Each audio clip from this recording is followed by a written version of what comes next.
तो गाइस एक दिन ना चींटी हाथी के ऊपर बैठकर कहीं जा रही थी, तभी एक पुल आ जाता है, बहुत ही बड़ा पुल था। तो चींटी बोलती है हाथी से कि ओए मोटे हाथी, तुम ये पुल पार कर लोगे या फिर मैं उतर जाऊं? हंसो गाइस, हंस क्यों नहीं रहे हो? कमेंट में जल्दी हंस दो, ठीक है? इतना अच्छा जोक मारा। खैर, अगर आपने हमारे पिछले कुछ वीडियोस को नहीं देखा गाइस, तो फिर उसका लिंक डिस्क्रिप्शन में दिया हुआ है, जाकर चेक कर लेना। और चलते हैं सीधा आज के इस वीडियो की ओर, जो कि बहुत ही ज्यादा क्रेजी होने वाला है। और भाई शॉर्ट्स को तो देखना बिल्कुल भी मत भूलना, वो रेगुलर चालू है गाइस।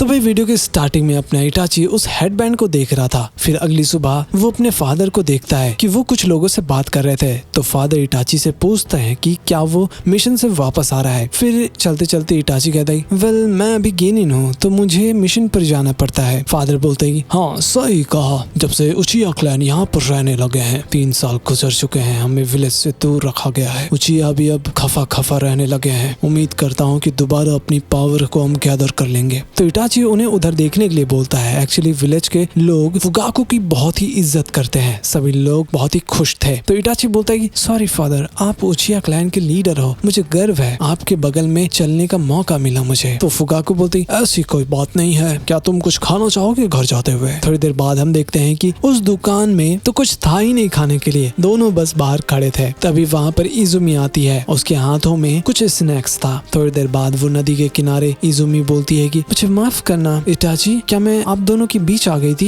इटाची कहता है फिक्र मत करो, सब ठीक है, बहुत समय हो गया, हम दोनों मिले भी नहीं थे। इजुमी कहती है कि हाँ सही कहा, जब से तुम गेनिन बने हो मैं तुमसे मिल ही नहीं पाई, मुझे माफ करना, मैं तुम्हें गिफ्ट भी नहीं दे पाई, आई एम रियली सॉरी। लेकिन सुनो, क्या तुम गिफ्ट के तौर पर ये डम्पलिंग खाओगे? मेरी मम्मी को ये बहुत ही पसंद है, तुम वैसे भी बहुत ही स्मार्ट, इंटेलिजेंट और ब्यूटीफुल दिखते हो, तो तुम्हें शायद ये मीठा पसंद नहीं होगा, राइट? लेकिन अब तो ये खुल चुका है, अब मुझे इसे खाना होगा। वेल उसे खाते हुए देखकर इटाची उसे बुरी नजर से देख रहा था। तो इजुमी उसे ऑफर करती है कि भाई ये ले, तू भी खा ले। इजुमी बोलती है कि मैं तुम्हें बहुत समय से जानती हूँ, लेकिन मुझे नहीं पता था कि तुम्हें ये सब भी पसंद है। इटाची बोलता है खाने से कैसे भेदभाव? हाँ। फिर इजुमी हंसने लग जाती है और कहती मुझे माफ करना, मैं इसलिए हंस रही हूँ क्योंकि मुझे लगा कि तुम अपना शारिंगन यूज करोगे। ओह मुझे माफ करना प्लीज, क्या तुम्हें कुछ और चाहिए? इटाची भी सोचने लग जाता है कि भाई आज तो मिल ही जाएगा। तो इजुमी बोलती सॉरी, मुझे भी लगा था, लेकिन मैं तुम्हें वो नहीं दे सकती, तुम लोग जो सोच रहे हो वो लेने देने की बात नहीं हो रही, तो शांत हो जाओ। तभी पीछे से एक शिनोबी आता है और कहता है हे हमें मिशन पर जाना है, चलो फ्लर्ट करना बंद करो। इजुमी बोलती है कि मैं कोई फ्लर्ट नहीं कर रही हूँ इटाची, मैं तुम्हें वो नहीं दे सकती, लेकिन उम्मीद है कि तुम्हारा शारिंगन जल्दी आ जाएगा।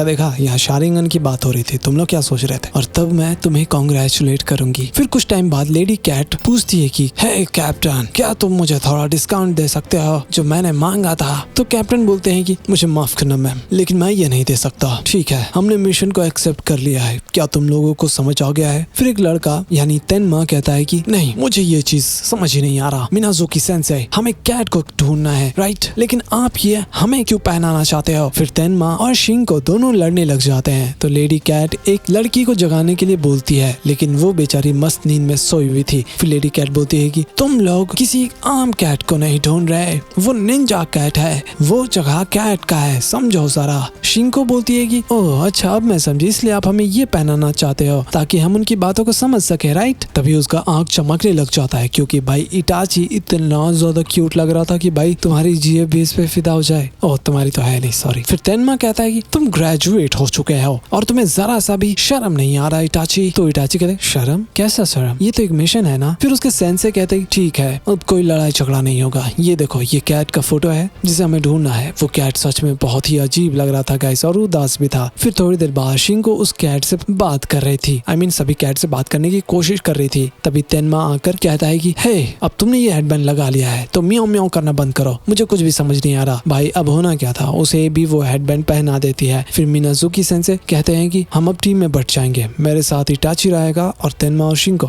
एक साथ, ठीक है? फिर थोड़ी देर तक सभी लोग अपने काम पर लगे हुए थे। तो मिनाजुका सेंसे कहते हैं कि हमें इंटेल मिल चुका है, जाकर उन दोनों को लेकर आओ। वही हम देख देखते हैं कि शिंको पूछती है कि कोई दिक्कत है क्या तेनमा। तो तेनमा बोलता है कुछ नहीं, ये मिशन जिस कैट को हम ढूंढ रहे हैं वो कैट बहुत ही स्पेशल है। शिंको बोलती है कि एक सेकंड, तुम कब से कैट के एक्सपर्ट हो गए, जरा बताना तो तेनमा बोलता है कि मैं ऐसा नहीं कह रहा, एक्चुअली मेरे डैड बीमार है तो उन्हें मेडिसिन चाहिए और वो मेडिसिन इस कैट के बाल से ही बन सकता है। शिंको कहती है ठीक है तुम वो ले लेना, लेकिन इस बारे में मुझे मत बताना। तेनमा कहता है ओके, लेकिन तुम बाकी लोगों को मत बताना। शिंको बताती है कि तेनमा जेलस फील करता है क्योंकि इटाची उसे ग्रेजुएशन में आगे निकल जाएगा। वेल ये सारी बातें अपना इटाची दूर बैठकर खड़े होकर सुन रहा था। अब खेल में मजा आएगा। तभी वो गेट खोल देता है और कहता है कि हमें वो कैट मिल गया है, प्लीज मिनाजुका सेंसे के पास चलो। थोड़ी देर बाद वो लोग छुपकर उस कैट को देख रहे थे जो मस्त पी खाकर बैठा हुआ था। तेनमा बोलता है कि मुझे लगता है कि ये हमारा मिशन यहाँ पर कंप्लीट हो गया है, लेकिन फिर मिनाजुका सेंसे उस कैट के पास जाते हैं और कहते हैं कि हे मैंने तुम्हारा स्टोरी सुना है, क्या हम बात कर सकते हैं, मैं तुम्हारा फीलिंग समझ सकता हूँ। तो कैट बोलता है कि अच्छा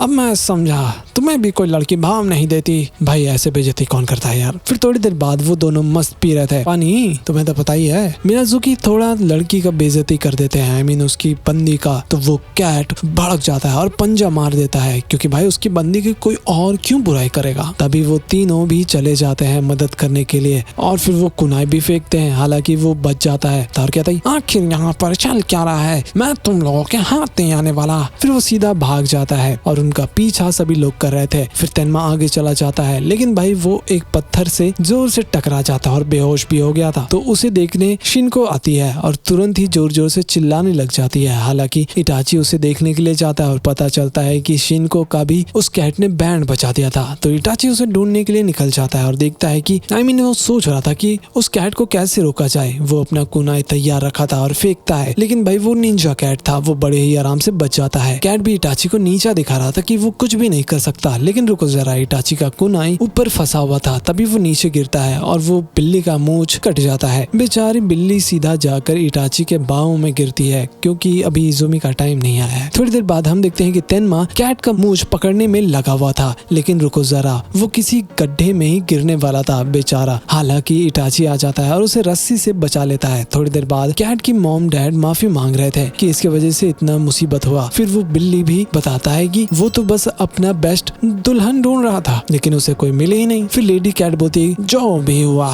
ठीक हुआ, लेकिन इसका मूंछ कहाँ गया। इटाची बताता है कि ये करना जरूरी था क्योंकि अगर वो लोग इसे नहीं काटते तो ये पकड़ा भी नहीं जाता। लेडी कैट बोलती ओह मुझे बताना चाहिए था इस बारे में, खैर क्या तुम उसे वापस लेकर आए हो। इटाची बताता है कि वो तो कहीं पर उड़ गया है, तो पता नहीं कहाँ पर है। फिर लेडी बोलती है कि इटाची जब तुम अगली बार आओगे तो तुमसे उचिहा का सारा कर्ज उतारूंगी। फिर शाम को तेनमा बोलता है कि अगर ये चीज मेरे डैड को ठीक कर सकता है तो इससे बड़ी और क्या चीज हो सकती है। फिर इटाची बोलता है चाहे वो कैट हो या फिर बड़े लोग, सभी लोग क्लैन की चिंता करते हैं। तो तेनमा कहता है हे तुम सुनो, क्या तुम्हें लगता है कि तुमने मुझे बचाया है तो ठीक है। तभी शिंको उसे दो देती है और बोलती है तुम ऐसा क्यों बोल रहे हो, ये तुम्हारा दोस्त है, वो मदद करेगा ही। फिर इटाची भी बोल रहा था कि वो तो बस अपना मिशन पूरा कर रहा था। तो शिंको और गुस्सा हो जाती है और दोनों को धो देती है और कहती है कि देखो तुम भी बहुत ही बोलते हो, खैर तुम्हें कुछ कहना है इटाची को तेनमा। फिर तेनमा बोलता है याद रखना इटाची, मैं तुम्हारा कर्ज उतार दूंगा। फिर से वो शिंको उसे दो देती है और बोलती है इसके कहने का ये मतलब नहीं था, थैंक यू इटाची। फिर कुछ टाइम बाद सासके पूछता है कि ये क्या है, तो इटाची बताता है कि ये किसी मिशन के दौरान उसे मिला था और वो सोच रहा था कि लाइफ पैदा लेता है और जिंदगी खत्म होता है, कभी कभी जिंदगी बचाया भी जाता है। जब मैंने उसे बचाया तो मैंने कुछ भी नहीं सोचा, क्लैन बड़ा होता है और विलेज बनता है, अगर ऐसा चीज है तो हम दोस्त है, हमारे बीच बॉन्ड है। फिर हम देखते हैं कि एक मिशन के दौरान मादरा आ गया था और इटाची को बचाने के लिए तेनमा आगे बढ़ता है। वो अपना कर्ज पूरा करना चाहता था और भाई मादरा उसका खेल खत्म ही कर देता है। और इटाची कहता है मुझे नहीं पता था कि किसी को खोने का दर्द क्या होता है, नहीं शायद मुझे फोर्स से बताया गया। तभी सासके कहता है आपकी आंखों को क्या हुआ। इटाची कहता है तुम्हें भी समझ आ जाएगा जब तुम्हें पता चलेगा कि असली दर्द क्या होता है सासके। और इसी के साथ हमारा ये आज का वीडियो समाप्त होता है और इटाची ने कैसे शारिंगन को एक्टिवेट किया अब तुम्हें ये पता चली गया होगा, इसलिए बोलता हूँ फिलर्स को कभी मत छोड़ो। खैर मिलते हैं अगली वीडियो में, तब तक के लिए बाय बाय। खैर जिसने वीडियो को लाइक और चैनल को सब्सक्राइब नहीं किया तुरंत कर देना और भाई शॉर्ट्स को दबा करके शेयर करो। मुझे नहीं पता कैसे शेयर करोगे, अपने दोस्तों के साथ जिससे मन करता है उसके साथ शेयर करो। और हमारे चैनल इसका लिंक तुम्हें डिस्क्रिप्शन में मिल जाएगा, वो भी चेक कर लेना। मिलते हैं अगली वीडियो में, तब तक के लिए बाय बाय।